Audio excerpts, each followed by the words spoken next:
Hello everyone. Kalam batch geography 8ನೇ video ಇದು. ಇದಕ್ಕಿಂತ ಮೊದಲು ಹಿಸ್ಟ್ರಿ 8ನೇ ವಿಡಿಯೋ ರಿಲೀಸ್ ಆಗಿದೆ. ಅದನ್ನು ಒಂದು ಸಾರಿ ನೋಡಿ, ಯಾಕಂದರೆ ಅಲ್ಲಿ ಕೆಲವು ಇನ್ಫಾರ್ಮೇಷನ್ನು ಮತ್ತು ಮಾಹಿತಿಯನ್ನು ಕೊಟ್ಟಿದ್ದೇನೆ.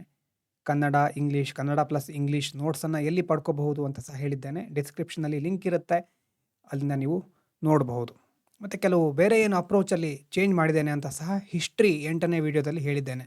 ಈಗಾಗಲೇ ರಿಲೀಸ್ ಆಗಿದೆ, ಅದನ್ನು ಒಂದು ಸಾರಿ ನೋಡಬಹುದು. ಇಲ್ಲಿ ಜಿಯೋಗ್ರಫಿಯನ್ನು ಕಂಟಿನ್ಯೂ ಮಾಡೋಣ.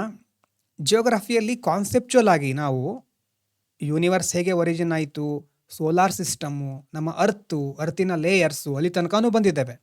ಒಂದು ಹಂತಕ್ಕೆ ಭೂಮಿ ತನಕ ಬಂದಿದ್ದೇವೆ. ಅದು ಕಾನ್ಸೆಪ್ಚುವಲ್ ಆಗಿ ನಮ್ಮ ಜರ್ನಿ. ಆದರೆ UPSCಯಲ್ಲಿ ಬರೀ ಕಾನ್ಸೆಪ್ಚುವಲ್ ಕ್ವಶನ್ಸ್ಗಳು ಮಾತ್ರ ಇರೋದಿಲ್ಲ. ಈ ವರ್ಷ ಅಥವಾ ಕಳೆದ ಕೆಲವು ವರ್ಷಗಳ ಕ್ವಶನ್ ಪೇಪರ್ ನೋಡಿದರೆ ಫ್ಯಾಕ್ಟ್ಸ್ಗಳನ್ನು ಅಲ್ಲಲ್ಲಿ ಆ್ಯಡ್ ಮಾಡ್ತಾ ಇದ್ದಾರೆ. ಹಾಗಾಗಿ ಫ್ಯಾಕ್ಚುವಲ್ ಆಗಿ ಇಂಪಾರ್ಟೆಂಟ್ ಇರೋದನ್ನು ನಾವು ನೋಡ್ತಾ ಹೋಗಬೇಕು, ಮತ್ತು ಕರೆಂಟ್ ಅಫೇರ್ಸಿಗೆ ಲಿಂಕ್ ಆಗ್ತಾ ಹೋಗುತ್ತೆ. ಈಗ ಫ್ಯಾಕ್ಚುವಲ್ ಆಗಿ ಸೋಲಾರ್ ಸಿಸ್ಟಮಿನ ಬಗ್ಗೆ, ಸೂರ್ಯನ ಬಗ್ಗೆ ಇನ್ನು ಇವತ್ತಿನ ವಿಡಿಯೋ, ಮುಂದಿನ ವಿಡಿಯೋದಲ್ಲಿ ನಾವು ನೋಡ್ತೇವೆ. ಸೊ ಭೂಮಿ ಎಲ್ಲಿದೆ ಅಂತ ಗೊತ್ತಿದೆ, ನಮ್ಮ ಸೌರವ್ಯೂಹದಲ್ಲಿ. ಸೌರವ್ಯೂಹದ ಮುಖ್ಯವಾದಂಥ ಭಾಗ ಸೆಂಟ್ರಲ್ ಅಥಾರಿಟಿ ಸನ್ ಅಲ್ವಾ. ಸೂರ್ಯನಿಂದ ಇದೆಲ್ಲ ನಿಭಾಯಿಸಲ್ಪಡ್ತಾ ಇದೆ.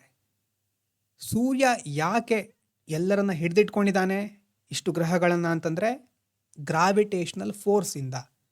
ಸೂರ್ಯನಿಗೆ ಅಷ್ಟು ಗುರುತ್ವಾಕರ್ಷಣ ಶಕ್ತಿ ಇದೆ. ಶಕ್ತಿಯಿಂದ ಎಲ್ಲ ಗ್ರಹಗಳು ಇಲ್ಲಿ ಬಂಧಿಸಲ್ಪಟ್ಟಿದೆ ಅಥವಾ ಸಿಕ್ಕಾಕೊಂಡಿದೆ.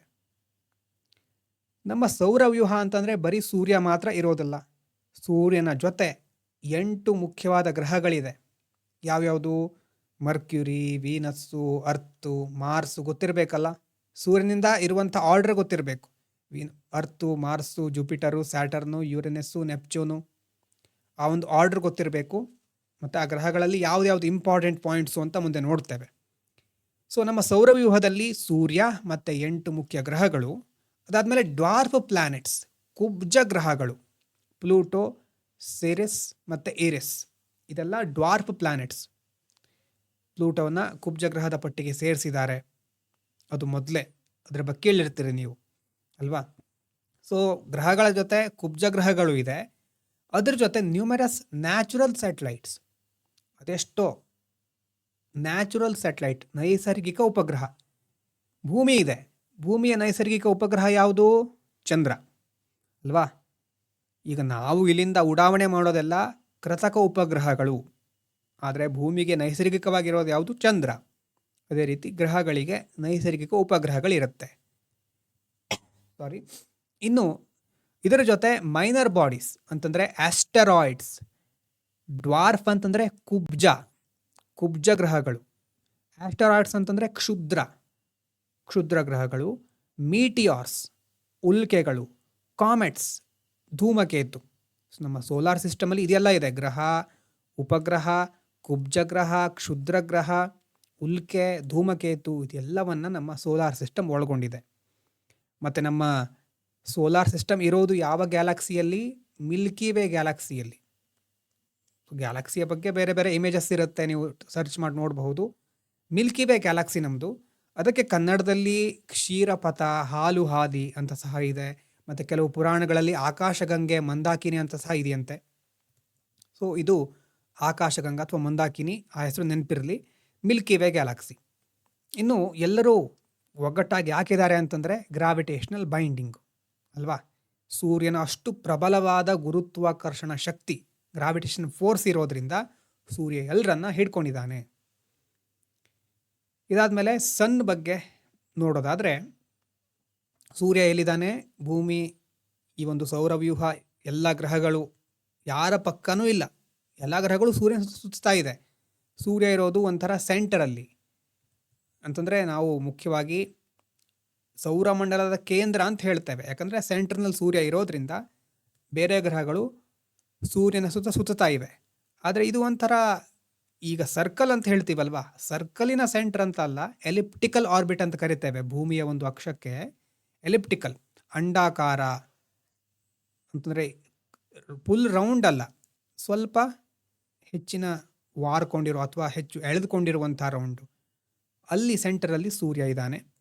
ಮತ್ತು ಅಲ್ಲಿ ಬಿಸಿಯಾದಂಥ ಅನಿಲ, ಪ್ಲಾಸ್ಮಾ ಸ್ಟೇಟ್ ಅಂತ ಹೇಳ್ತೇವೆ, ಹಾಟ್ ಪ್ಲಾಸ್ಮಾ, ಅಲ್ವಾ? ನಾವು ಸಾಲಿಡ್, ಲಿಕ್ವಿಡ್, ಗ್ಯಾಸ್ ವಸ್ತುವಿನ 4ನೇ ಸ್ಥಿತಿ ಯಾವುದು ಅಂತ ಒಂದು ಪ್ರಶ್ನೆ ಬರುತ್ತೆ ನೋಡಿ ಹೈಸ್ಕೂಲಲ್ಲಿ. ಅಲ್ಲಿ ಪ್ಲಾಸ್ಮಾ ಅಂತ ಬರುತ್ತೆ. ಪ್ಲಾಸ್ಮಾ ಸ್ಥಿತಿ ಎಲ್ಲಿದೆ? ಸೂರ್ಯನಲ್ಲಿದೆ ಅಂತ ಹೇಳ್ತೇವೆ. ಸೂರ್ಯನಲ್ಲಿ ಇದೆ ಅಂತಂದರೆ ಅಷ್ಟು ಬಿಸಿಯಾದಂತಹ ಪ್ರದೇಶ, ಆದರೆ ಆ ಒಂದು ಅನಿಲದ ಸ್ಥಿತಿ ಅದು ಅನಿಲಕ್ಕಿಂತ ಜಾಸ್ತಿ ನೆಕ್ಸ್ಟ್ ಸ್ಟೇಟು. ಸೊ ಆ ಒಂದು ಸ್ಟೇಜ್ ಇರೋದು ಸೂರ್ಯನಲ್ಲಿ. ಇದಾದಮೇಲೆ ಅಲ್ಲಿರುವಂಥ ಪ್ರಮುಖವಾದ ಅನಿಲಗಳು ಹೈಡ್ರೋಜನ್ ಮತ್ತು ಹೀಲಿಯಂ. ಹೈಡ್ರೋಜನ್, ಹೀಲಿಯಂ ಪ್ರಮುಖವಾದಂಥ ಅನಿಲಗಳು. ನಮಗೆ ಭೂಮಿ ಮೇಲೆ ಬದುಕಲಿಕ್ಕೆ ಎನರ್ಜಿ ಬೇಕು. ಎನರ್ಜಿಯ ಮೂಲ ನಮಗೆ ಸಿಗೋದು ಬೇರೆ ಪ್ರಾಣಿಗಳಿಂದ ಆಗಬಹುದು, ಆ ಪ್ರಾಣಿಗಳಿಗೆ ಸಿಗೋದು ಸಸ್ಯದಿಂದ. ಸಸ್ಯದಿಂದ ಮುಖ್ಯವಾಗಿ ಎನರ್ಜಿ ಸಿಗುತ್ತೆ. ಸಸ್ಯಕ್ಕೆ ಎನರ್ಜಿ ಬರೋದು ಎಲ್ಲಿಂದ ಅಲ್ವಾ? ಸಸ್ಯಕ್ಕೆ ಎನರ್ಜಿ ಬರೋದು ಸೂರ್ಯನಿಂದ. ದ್ಯುತಿಸಂಶ್ಲೇಷಣೆ ಕ್ರಿಯೆ ಇದೆ. ಆ ಕ್ರಿಯೆಯಲ್ಲಿ ಸೂರ್ಯನ ಬೆಳಕನ್ನು ಸಸ್ಯಗಳು ಬಳಸ್ಕೊಳ್ಳುತ್ತೆ. ಸೂರ್ಯನು ಬೆಳಕು ಕೊಡ್ತಾನೆ. ಸೂರ್ಯನಿಗೆ ಎನರ್ಜಿ ಬರೋದು ಎಲ್ಲಿಂದ ಅಲ್ವಾ? ಈಗ ಭಕ್ತ ಪ್ರಹ್ಲಾದ ಫಿಲ್ಮಲ್ಲೆಲ್ಲ ನೀವು ಕೇಳಿರ್ಬೋದು, ಅವರ ತಂದೆ ಯಾರು, ಅವರ ತಂದೆ ಯಾರು ಅಂತ ಕೇಳ್ತಾ ಕೇಳ್ತಾ ಅವನೇ ಶ್ರೀಮನ್ನಾರಾಯಣ. ಇಲ್ಲಿ ಸೂರ್ಯನಾರಾಯಣ ಅಲ್ವಾ? ಇಲ್ಲಿ ಸೂರ್ಯನಿಗೆ ಎನರ್ಜಿ ಬರೋದು ಎಲ್ಲಿಂದ ಅಂತ ನೋಡಿದಾಗ ಸೂರ್ಯನ ಒಳಗಡೆ ಯಾವ ಕ್ರಿಯೆ ನಡೀತಾ ಇದೆ? ಸೂರ್ಯನ ಒಳಗಡೆ ಪರಮಾಣು ಏನೋದು ಸಮ್ಮಿಲನ ಅಲ್ವಾ? ಪರಮಾಣು ಸಮ್ಮಿಲನ ಆಗ್ತಾ ಇದೆ, ನ್ಯೂಕ್ಲಿಯರ್ ಫ್ಯೂಷನ್ ಆಗ್ತಾ ಇದೆ, ಹೈಡ್ರೋಜನ್ ಸೇರಿ ಸೇರಿ ಹೀಲಿಯಂ ಆಗ್ತಾ ಇದೆ. ಆ ಪರಮಾಣು ಸಮ್ಮಿಲನ ಆದಾಗ ಶಾಖ ಶಕ್ತಿ ಬಿಡುಗಡೆ ಆಗುತ್ತೆ. ಹಾಗೆ ಬಿಡುಗಡೆ ಆಗುವ ಶಕ್ತಿ ನಮಗೆ ಬಂದು ತಲುಪುತ್ತೆ. ಅದು ದೊಡ್ಡ ಪ್ರಮಾಣದ ಶಕ್ತಿ. ಸೂರ್ಯನಲ್ಲಿ ಅಥವಾ ಸೂರ್ಯನಿಂದ ಬಿಡುಗಡೆ ಆಗುವ ಎಲ್ಲ ಶಕ್ತಿಯಲ್ಲಿ ನಾವು ತುಂಬ ಕಡಿಮೆ ಬಳಸ್ಕೊಳ್ತಾ ಇದ್ದೇವೆ. ಅದನ್ನು ಎಫಿಷಿಯೆಂಟಾಗಿ ಬಳಸ್ಕೊಳ್ಬೇಕು ಅಂತ ಎಲಾನ್ ಮಸ್ಕ್ ಅವರು ಆವಾಗ ಹೇಳ್ತಾ ಇರ್ತಾರೆ, ಕೇಳಿರಬಹುದು ಕೆಲವರು. ಹಾಗಾಗಿ ಸೂರ್ಯನಿಂದ ಶಕ್ತಿ ಬರ್ತಾ ಇದೆ. ಆ ಶಕ್ತಿ, ಬೆಳಕು, ಶಾಖದಿಂದ ನಾವು ಬದುಕ್ತಾ ಇದ್ದೇವೆ. ಅದಕ್ಕೆ ಕಾರಣ ನ್ಯೂಕ್ಲಿಯರ್ ಫ್ಯೂಷನ್ ಅಲ್ವಾ? ನ್ಯೂಕ್ಲಿಯರ್ ಫ್ಯೂಷನ್ನಿಂದ ಆ ಶಕ್ತಿ ಬರ್ತಾ ಇದೆ. ಹೈಡ್ರೋಜನ್ ಸೇರಿ ಹೀಲಿಯಂ ಆಗ್ತಾ ಇದೆ. ಸೊ ಅದರಿಂದ ಲೈಟು ಮತ್ತು ಹೀಟ್ ಎಮಿಟ್ ಆಗುತ್ತೆ. ನಮ್ಮ ಲೈಫಿಗೆ ಅದು ಬೇಕು. ಮತ್ತು ಸೌರವ್ಯೂಹದಲ್ಲಿ ಹೆಚ್ಚು ಮಾಸನ್ನು ಹೊಂದಿರೋನು ಸೂರ್ಯ. ಸೂರ್ಯನ ಒಂದು ಮಾಸಿನ ವಾಲ್ಯೂಮಿಂದಾನೇ, ಅಷ್ಟು ದೊಡ್ಡ ವಾಲ್ಯೂಮ್ನಿಂದಾನೇ ಎಲ್ಲ ಗ್ರಹಗಳು ಹೆಚ್ಚು ಗ್ರಾವಿಟೇಷನ್ ಫೋರ್ಸಿಗೆ ಅಟ್ರಾಕ್ಟ್ ಆಗುತ್ತೆ. ಮತ್ತು ಭೂಮಿ ಸೂರ್ಯನಿಂದ ಎಷ್ಟು ದೂರ ಇದೆ ಅಂತಂದರೆ 150 ಮಿಲಿಯನ್ ಕಿಲೋಮೀಟರು, 15 ಕೋಟಿ ಕಿಲೋಮೀಟರು. ಮಿಲಿಯನ್ ಇರೋದು ಕೋಟಿಗೆ ಕನ್ವರ್ಟ್ ಮಾಡಿ, 15 ಕೋಟಿ ಕಿಲೋಮೀಟರ್ನಷ್ಟು ನಾವು ದೂರ ಇದ್ದೇವೆ. ಯಾರಿಂದ? ಸೂರ್ಯನಿಂದ. ಬೆಳಕು 1 ಸೆಕೆಂಡಿಗೆ 3 ಲಕ್ಷ ಕಿಲೋಮೀಟರ್ ಹೋಗುತ್ತೆ. ಆ ಬೆಳಕಿಗೆ ಅರೌಂಡ್ 8 ಮಿನಿಟ್ಸ್ ಬೇಕು. ಸೂರ್ಯನಿಂದ ಭೂಮಿಗೆ ಬರಲಿಕ್ಕೆ ಬೆಳಕಿಗೆ 8 ನಿಮಿಷ ಬೇಕು. ಅಷ್ಟು ಅಂತರ ಇದೆ ನಮ್ಮ ಮತ್ತು ಸೂರ್ಯನ ನಡುವೆ. ಒಂದು ವೇಳೆ ಈ ಸೂರ್ಯನ ಶಾಖ ಇಲ್ದಿದ್ರೆ ಭೂಮಿ ಏನಾಗ್ತಾ ಇತ್ತು? ಮಂಜುಗಡ್ಡೆಯಿಂದ ಕೂಡಿ ನಿರ್ಜೀವ ಗ್ರಹ ಆಗಿಬಿಡ್ತಾ ಇತ್ತು, ವೇಸ್ಟ್ಲ್ಯಾಂಡ್ ಆಗಿರ್ತಾ ಇತ್ತು, ಫ್ರೋಝನ್ ಆಗಿಬಿಡ್ತಾ ಇತ್ತು. ಈಗ ಭೂಮಿಗೆ ಹತ್ತಿರ ಇರೋದು ಸೂರ್ಯ. ಈಗ ನಮಗೆ ಹತ್ತಿರ ಇರುವಂಥ ನಕ್ಷತ್ರ ಯಾವುದು ಅಂತ ಕೇಳಿದ್ರೆ ಸೂರ್ಯ. ಈ ಸೂರ್ಯನ ಬಿಟ್ಟರೆ ಅಥವಾ ಭೂಮಿಗೆ ಮತ್ತು ಸೂರ್ಯನಿಗೆ, ಭೂಮಿ ಮತ್ತು ಸೂರ್ಯನಿಗೆ ಹತ್ತಿರ ಇರುವಂಥ ಇನ್ನೊಂದು ನಕ್ಷತ್ರ ಯಾವುದು ಅಂತ ಏನಾದರೂ ಪ್ರಶ್ನೆ ಬಂದರೆ ಅಥವಾ ಸ್ಟೇಟ್ಮೆಂಟಲ್ಲಿ ಕೇಳಿದರೆ, ಇನ್ನೊಂದು ನಕ್ಷತ್ರ ಸಮೂಹ ಇದೆ, ಆಲ್ಫಾ ಸೆಂಚುರಿ ಸಿಸ್ಟಮ್ ಅಂತ. ಅದರ ಒಂದು ನಕ್ಷತ್ರ ಪ್ರಾಕ್ಸಿಮಾ ಸೆಂಚುರಿ ಅಂತ. ಪ್ರಾಕ್ಸಿಮಾ ಸೆಂಚುರಿ ಆಲ್ಫಾ ಸೆಂಚುರಿ ನಕ್ಷತ್ರದ ಒಂದು ಭಾಗ, ಆ ಸಮೂಹದ ಒಂದು ಭಾಗ. ಸೊ ನಮಗೆ ಹತ್ತಿರ ಇರುವಂತಹ ಸೂರ್ಯನನ್ನು ಬಿಟ್ಟರೆ ಇನ್ನೊಂದು ನಕ್ಷತ್ರ ಯಾವುದು? Proxima century. ಅದು 4.24 ಲೈಟ್ ಇಯರ್ ಅವೇ ಅಂತ ಹೇಳಿದ್ದಾರೆ. ಒಂದು ಬೆಳಕು ಹೋಗಲಿಕ್ಕೆ ಎಷ್ಟು? ಬೆಳಕಿನ ವೇಗದಲ್ಲಿ ಹೋಗಲಿಕ್ಕೆ 4.24 ಲೈಟ್ ಇಯರ್ ಬೇಕಂತೆ. ಇನ್ನು ಸೂರ್ಯನ ಆರ್ಕಿಟೆಕ್ಚರ್ ನೋಡೋದಾದರೆ ಅಲ್ವಾ, ಸ್ಟ್ರಕ್ಚರ್ ನೋಡೋದಾದರೆ, ಒಂದು ಈರುಳ್ಳಿಗೆ ಹೇಗೆ ಲೇಯರ್ಗಳಿರುತ್ತೋ ಅದೇ ರೀತಿ ಸೂರ್ಯನ ಒಳಗಡೆನೂ ಬೇರೆ ಬೇರೆ ಲೇಯರ್ಸ್ ಇದೆ. ಇಂಟರ್ನಲ್ ಮತ್ತು ಅಟ್ಮಾಸ್ಫೆರಿಕ್ ಲೇಯರ್ ಅಂತ. ಕೇಂದ್ರದಲ್ಲಿ ಕೋರ್ ಅಂತ ಕರಿತೇವೆ. ಭೂಮಿಗೆ ಹೇಗೆ ಕೋರ್ ಇದೆಯೋ ಅದೇ ರೀತಿ ಇಲ್ಲೂ ಸಹ ಕೋರ್ ಇದೆ. ಅದಾದಮೇಲೆ ರೇಡಿಯೇಟಿವ್ ಝೋನು, ಅದಾದಮೇಲೆ ಕನ್ವೆಕ್ಟಿವ್ ಝೋನು, ನೆಕ್ಸ್ಟು ಪ್ರೋಟೋಸ್ಪಿಯರ್ ಅಂತ ಬರುತ್ತೆ, ಪ್ರೋಟೋಸ್ಪಿಯರು. ಅದಾದಮೇಲೆ ಕ್ರೋಮೋಸ್ಪಿಯರು, ಇಲ್ಲಿ ನೋಡಿ ಕ್ರೋಮೋಸ್ಪಿಯರು. ಅದಾದಮೇಲೆ ಕೊರೋನಾ.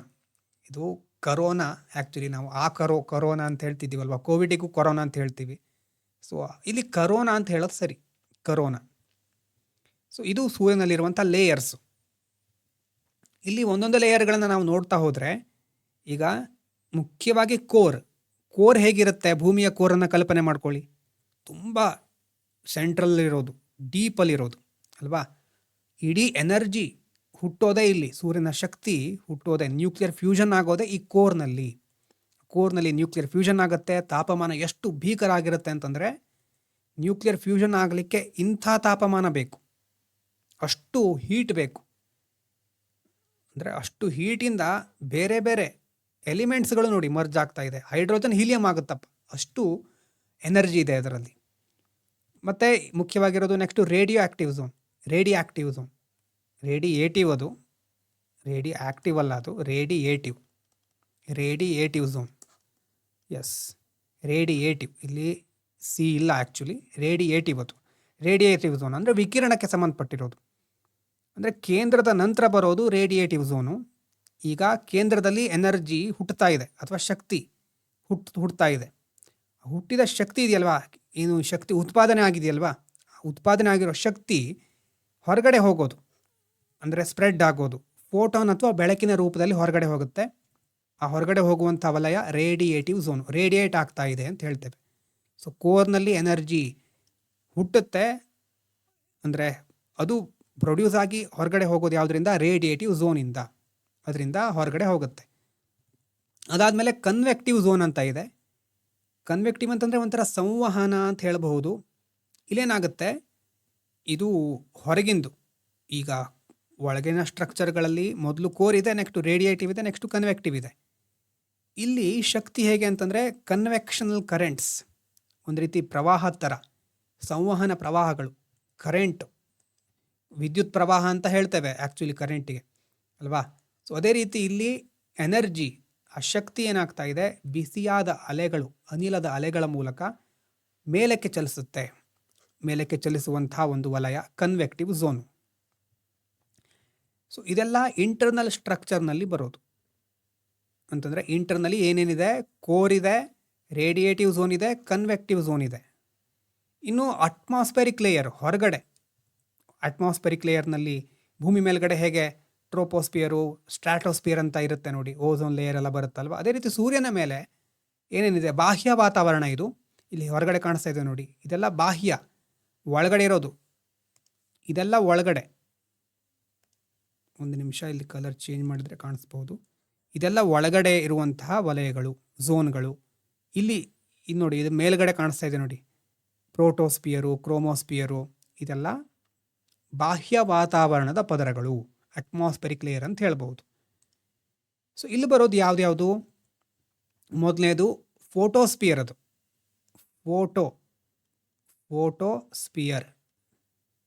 ಫೋಟೋಸ್ಪಿಯರ್ ಪ್ರಕಾಶ ಮಂಡಲ ಅಂತ ಹೇಳ್ಬೋದು. ಈಗ ನಾವು ಡೈಲಿ ಏನು ಸೂರ್ಯನ ಬೆಳಕು ನಮ್ಗೆ ಸಿಗುತ್ತೆ, ಈಗ ಸೂರ್ಯನ ಇಮೇಜ್ ತೆಗಿತಾರೆ ನೋಡಿ, ಇಮೇಜ್ ತೆಗೆದಾಗ ಒಂದು ಸೂರ್ಯನ ಭಾಗ ಹೊಳಿತಾ ಇರುತ್ತೆ. ಹೊಳೆಯುವಂತಹ ಮೇಲ್ಮೈ ಭಾಗ ಯಾವುದು, ಈ ಫೋಟೋಸ್ಪಿಯರ್. ಆ ಫೋಟೋಸ್ಪಿಯರ್ ಹೊಳಿತಾ ಇರುತ್ತೆ. ನಮಗೆ ಬರುವಂತಹ ಹೆಚ್ಚಿನ ಪ್ರಮಾಣದ ಸೂರ್ಯನ ಬೆಳಕು ಇದೇ ಪದರದಿಂದ ಬರೋದು, ಫೋಟೋಸ್ಪಿಯರಿಂದ. ಇದರ ತಾಪಮಾನ ಎಷ್ಟಿರುತ್ತೆ, around 6000 degree Celsius, 6000 degree Celsius ಅಷ್ಟಿರುತ್ತೆ. ಮತ್ತು ಇದ್ರ ಮೇಲೆ ಗ್ರ್ಯಾನ್ಯುಲೇಷನ್ ಮತ್ತು ಸನ್ಸ್ಪಾಟ್ಸ್ ನೋಡಿ, ಇಲ್ಲಿ ನೋಡಿ ಸನ್ಸ್ಪಾಟ್ ಅಂತಿದೆ ನೋಡಿ, ಈ ರೀತಿಯಾದಂಥ ಸೌರ ಕಲೆಗಳು ಅಂತ ಹೇಳ್ತಾರೆ. ಆ ರೀತಿ ಆದಂಥ ಕೆಲವು ಕಲೆಗಳ ರೀತಿ ನಾವು ನೋಡ್ಬೋದು. ಸೊ ಫೋಟೋಸ್ಪಿಯರು. ಅದಾದಮೇಲೆ ನೆಕ್ಸ್ಟು ಕ್ರೋಮೋಸ್ಪಿಯರು, ಇಲ್ಲಿ ನೋಡಿ ಕೆಳಗಡೆ ಇರೋದು, ಇದು ಕ್ರೋಮೋಸ್ಪಿಯರು ಅಂದರೆ ವರ್ಣಮಂಡಲ ಅಂತ ಹೇಳ್ಬೋದು. ಫೋಟೋಸ್ಪಿಯರ್ನ ಮೇಲ್ಗಡೆ ಇರೋದು ಇದು ತೆಳುವಾದಂಥ ಪದರ. ಇಲ್ಲಿ ಟೆಂಪ್ರೇಚರು ಅರೌಂಡು 4320 432 ಆಮೇಲೆ 4320 ಅಷ್ಟು ಸೆಲ್ಸಿಯಸ್ ಇರುತ್ತೆ. ಕಣ್ಣಿಗೇನು ಅಷ್ಟು ಕಾಣಿಸೋದಿಲ್ಲ ಇದು. ಆದರೆ ಈಗ ಸೋಲಾರ್ ಎಕ್ಲಿಪ್ಸ್ ಆಗುತ್ತೆ ನೋಡಿ, ಸಂಪೂರ್ಣ ಸೂರ್ಯಗ್ರಹಣ, ಸೋಲಾರ್ ಎಕ್ಲಿಪ್ಸ್ ಆದಾಗ ಸೂರ್ಯನ ಸುತ್ತ ಒಂದು ಕೆಂಪು ಬಣ್ಣದಲ್ಲಿ ಕೆಲವೊಂದು ಸಾರಿ ಹೊಳೆಯುತ್ತೆ ಇದು. ಇಲ್ಲಿ ಸೌರ ಜ್ವಾಲೆಗಳು ಏಳುವಂಥ ನೋಡಿ, ಸೋಲಾರ್ ಫ್ಲೇರ್ಸ್ ಅಂತ ಇದೆ, ಇಲ್ಲಿ ಕಾಣಿಸ್ತಾ ಇದೆಯಾ, ಸೋಲಾರ್ ಫ್ಲೇರ್ಸ್ ಹುಟ್ಕೊಳ್ಳೋದು, ಏಳೋದು ಯಾವುದೋ ಒಂದು ರೀಜನ್ನಲ್ಲಿ, ಕ್ರೋಮೋಸ್ಪಿಯರ್ನಲ್ಲಿ. ಮೊದಲನೇದು ಫೋಟೋಸ್ಪಿಯರ್ನಲ್ಲಿ ಏನಾಗುತ್ತೆ, ಮುಖ್ಯವಾಗಿ ಅದು ಹೊಳೆಯುವ ಭಾಗ ನಮ್ಮ ಬೆಳಕೆಲ್ಲ ಬರೋದು ಈ ಪದರದಿಂದ. Temperature 6000 degree Celsius. ಅದರ ಮೇಲ್ಗಡೆ ಇರೋದು ಈ ಗ್ರ್ಯಾನ್ಯುಲೇಷನ್ ಅಥವಾ ಸನ್ ಸ್ಪಾಟ್. ಅದಾದಮೇಲೆ ನೆಕ್ಸ್ಟ್ ಬರೋದು ಕ್ರೋಮೋಸ್ಪಿಯರ್ ಅಂದರೆ ವರ್ಣಮಂಡಲ. ಇದು ಕ್ರೋಮೋಸ್ಪಿಯರು. ಕ್ರೋಮೋಸ್ಪಿಯರ್ ಮೇಲೆ ಅರೌಂಡ್ ಟೆಂಪ್ರೇಚರು 4320 4320 ಇಷ್ಟಿರುತ್ತೆ ಟೆಂಪ್ರೇಚರು. ಕಾಣಿಸೋದಿಲ್ಲ, ಆದರೆ ಸೋಲಾರ್ ಎಕ್ಲಿಪ್ಸ್ ಆದಾಗ, ಸೂರ್ಯಗ್ರಹಣ ಆದಾಗ ಒಂದು ರೀತಿ ಸುತ್ತ ಕೆಂಪು ಬಣ್ಣದಲ್ಲಿ ಕೆಲವೊಂದು ಸಾರಿ ಕಾಣಿಸುತ್ತೆ. ಮತ್ತು ಸೌರ ಜ್ವಾಲೆಗಳು, ಈ ಸೋಲಾರ್ ಫ್ಲೇರ್ಸ್ ಅಂತ ಹೇಳಿದ್ದೀವಿ, ಅದು ಹುಟ್ಕೊಳ್ಳೋದು, ಏಳೋದು ಈ ಒಂದು ಕ್ರೋಮೋಸ್ಪಿಯರ್ನಲ್ಲಿ. ಇದಾದಮೇಲೆ ಇರೋದು ಕರೋನಾ ಅಥವಾ ಕೊರೋನಾ ಅಂತ ಅತ್ಯಂತ ಹೊರಗಿನ ವಾತಾವರಣದ ಪದರ. ಇದು ಕೋಟ್ಯಾಂತರ ಮೈಲಿಗಳಷ್ಟು ಬಾಹ್ಯಾಕಾಶದಲ್ಲಿ ಚಾಚ್ಕೊಂಡಿರುತ್ತೆ ಇದು. ಮತ್ತು ಬಹಳ ತೆಳುವಾಗಿರುತ್ತೆ, ಇದು ನಮ್ಗೆ ಕಾಣಿಸೋದೇ ಇಲ್ಲ ಯಾವತ್ತು. ಮತ್ತು ಯಾವಾಗ ಸೂರ್ಯಗ್ರಹಣ ಆಗುತ್ತೋ ಆವಾಗ ಸೂರ್ಯ ಸಂಪೂರ್ಣವಾಗಿ ಮುಚ್ಚೋಗ್ತಾನಲ್ವ, ಆವಾಗ ಒಂದು ರೀತಿ ಬಿಳಿ ಬಣ್ಣದ ಕಿರೀಟದ ರೀತಿ ಕಾಣಿಸುತ್ತೆ. ಕೆಳಗಡೆ ಸಹ ಒಂದು ಇಮೇಜ್ ಇದೆ ನೋಡಿ, ಈ ರೀತಿ ಆದಾಗ ಸುತ್ತ ಒಂದು ಕಾಣಿಸುತ್ತೆ ನೋಡಿ. ಕೆಲವೊಂದು ಸರಿ ನೀವು ನೋಡಿರಬಹುದು ಇಮೇಜಲ್ಲಿ, ಬಿಳಿ ಬಣ್ಣದ ಕಿರೀಟ ಥರ ಕಾಣಿಸೋದು ಕರೋನಾ. ಪ್ರಭಾವ ವಲಯ ಅಂತ ಹೇಳ್ಬೋದು, ಪ್ರಭಾವಲಯ ಆ ಥರ ಸಹ ಹೇಳ್ಬೋದು. Ultra thin outer atmosphere, hello ಅಂತಂದರೆ ಈ ಥರ ಪ್ರಭಾವ, ಹೊರಗಡೆ ಪ್ರಭೆ ಬರೋದು, hello during Eclipse.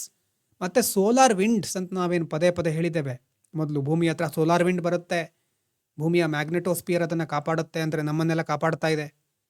So hello during Eclipse ಇರೋದು ಎಲ್ಲಿ? ಕೊರೋನಾದಲ್ಲಿ. ಸೋರ್ಸ್ ಆಫ್ ಸೋಲಾರ್ ವಿಂಡ್ ಯಾವುದು? ಕೊರೋನಾ. ಸೌರ ಮಾರುತಗಳು, ಸೋಲಾರ್ ವಿಂಡ್ ಹುಟ್ಕೊಳ್ಳೋದು ಈ ಕರೋನಾದಿಂದ. ಸೊ ಏನೇನು ನೋಡಿದ್ವಿ ಇಲ್ಲಿ? ಮೊದಲು ಸೂರ್ಯನ ಬಗ್ಗೆ ನೋಡಿದ್ವಿ. ಸೂರ್ಯನ ಜೊತೆ ಬೇರೆ ಗ್ರಹಗಳಿದೆ, ಕುಬ್ಜ ಗ್ರಹಗಳಿದೆ, ಕ್ಷುದ್ರ ಗ್ರಹಗಳಿದೆ, ಉಪಗ್ರಹಗಳಿದೆ, ಉಲ್ಕೆಗಳಿದೆ, ಧೂಮಕೇತುಗಳಿದೆ. ಆಮೇಲೆ ನಮ್ಮದು galaxy Milky way, gravitation force ಜಾಸ್ತಿ ಇದೆ. ಅದಾದಮೇಲೆ ಸೂರ್ಯನಲ್ಲಿ ಹೈಡ್ರೋಜನ್ ಹೀಲಿಯಂ ಸೇರ್ತಾ ಇದೆ, ಮಾಸ್ ಜಾಸ್ತಿ ಇದೆ. ನ್ಯೂಕ್ಲಿಯರ್ ಫ್ಯೂಷನ್ನಿಂದಾಗಿ ನಮಗೆ ಎನರ್ಜಿ ಬರ್ತಾ ಇದೆ. ಭೂಮಿ ಮತ್ತು ಸೂರ್ಯನ ನಡುವೆ ಇರುವಂಥ ಡಿಸ್ಟೆನ್ಸು 15 ಕೋಟಿ ಕಿಲೋಮೀಟರು. ಲೈಟ್ ಬಂದು ತಲುಪಲಿಕ್ಕೆ 8 ನಿಮಿಷ ಬೇಕು. ಆಮೇಲೆ ನಮ್ಮ ಹತ್ತಿರ ಇರುವಂತಹ ಸೂರ್ಯನನ್ನು ಬಿಟ್ಟರೆ ಉಳಿದಿರೋ ನಕ್ಷತ್ರ ಯಾವುದು ಹತ್ತಿರ ಇರೋದು? Proxima century. ಸಿಸ್ಟಮ್ ಯಾವುದು? Alpha century system. ಅದಾದಮೇಲೆ ಸೂರ್ಯನಲ್ಲಿ ಇರುವಂತಹ ಲೇಯರ್ಸ್ಗಳು ಯಾವುದು? ಒಳಗಡೆ ಇರುವಂಥ ಲೇಯರ್ಸ್ಗಳು ಕೋರು, ರೇಡಿಯೇಟಿವ್, ಕನ್ವೆಕ್ಟಿವ್. ಕೋರು ನೋಡಿ, ಚೇಂಜ್ ಮಾಡ್ತಾನೆ ಕಲರ್. ಕೋರ್ ಭೂಮಿ ಥರಾನೇ. Core, radiative. ಕೋರ್ನಲ್ಲಿ ಎನರ್ಜಿ ಪ್ರೊಡ್ಯೂಸ್ ಆಗುತ್ತೆ, ಕ್ರಿಯೇಟ್ ಆಗುತ್ತೆ. ರೇಡಿಯೇಟಿವಿಂದ ಹೊರಗಡೆ ಬರುತ್ತೆ. ಕನ್ವೆಕ್ಟಿವ್ ಝೋನಲ್ಲಿ ಅದು ಅಲೆಗಳ ರೀತಿ, ಪ್ರವಾಹದ ರೀತಿ ಹರಿಯುತ್ತೆ, ಆದ ರೀತಿ ಹೇಳಬಹುದು. ಸೊ ಇದು 3 ಸೂರ್ಯನ ಇಂಟರ್ನಲ್ಲಿ ಇರೋದು, ಇಂಟರ್ನಲ್ ಲೇಯರ್ಸು. ಇನ್ನು ಎಕ್ಸ್ಟರ್ನಲ್ಲು, ಬಾಹ್ಯ ಪದರಗಳು ಯಾವ್ದು? ಮುಖ್ಯವಾಗಿ ಫೋಟೋಸ್ಪಿಯರು, ಕ್ರೋಮೋಸ್ಪಿಯರು, ಇನ್ನೊಂದು ಫೋಟೋ, ಕ್ರೋಮೋ, ಅದಾದಮೇಲೆ ಕರೋನಾ. ಕರೋನಾ ಇಲ್ಲಿ ಮೇಲ್ಗಡೆ ಇದೆ, ಕರೆಕ್ಟ್. ಇಲ್ಲಿರೋದು ಫೋಟೋ, ಕ್ರೋಮೋ, ಕೊರೋನಾ, ಇದು 3. ಫೋಟೋಸ್ಪಿಯರಿಗೆ ಸಂಬಂಧಪಟ್ಟ ಹಾಗೆ ಇಲ್ಲಿ ಟೆಂಪ್ರೇಚರ್ ಅರೌಂಡ್ 6000 ಡಿಗ್ರಿ ಸೆಲ್ಸಿಯಸ್ ಇರುತ್ತೆ. ಕ್ರೋಮೋಸ್ಪಿಯರ್ನಲ್ಲಿ 4320 ಇರುತ್ತೆ. ಆಮೇಲೆ ಕರೋನಕ್ಕೆ ಬಂದರೆ ಸೌರ ಮಾರುತಗಳು, ಸೋಲಾರ್ ವಿಂಡ್ಸ್ ಇಲ್ಲಿಂದ ಹುಟ್ಕೊಳ್ಳುತ್ತೆ. ಓಕೆನಾ? Radiative zone, convective zone, photosphere, chromosphere, corona. ಇಷ್ಟು ಮುಖ್ಯವಾದಂಥ ಅಂಶಗಳು. ಸೊ ನೆಕ್ಸ್ಟ್ ವಿಡಿಯೋದಲ್ಲಿ ಕಂಟಿನ್ಯೂ ಮಾಡೋಣ. ಈ ವಿಡಿಯೋದ ಬಗ್ಗೆ ನಿಮ್ಮ ಅಭಿಪ್ರಾಯ ಏನೇ ಇದ್ರೂ ತಿಳಿಸಿ. ಈ ರೀತಿ ಇಮೇಜನ್ನು ಯೂಸ್ ಮಾಡಿದರೆ ಹೆಲ್ಪ್ ಆಗುತ್ತಾ ಅಥವಾ ಏನಾದರೂ ಬೇರೆ ಅಭಿಪ್ರಾಯಗಳಿದ್ದರೆ ತಿಳಿಸಿ. Thank you so much.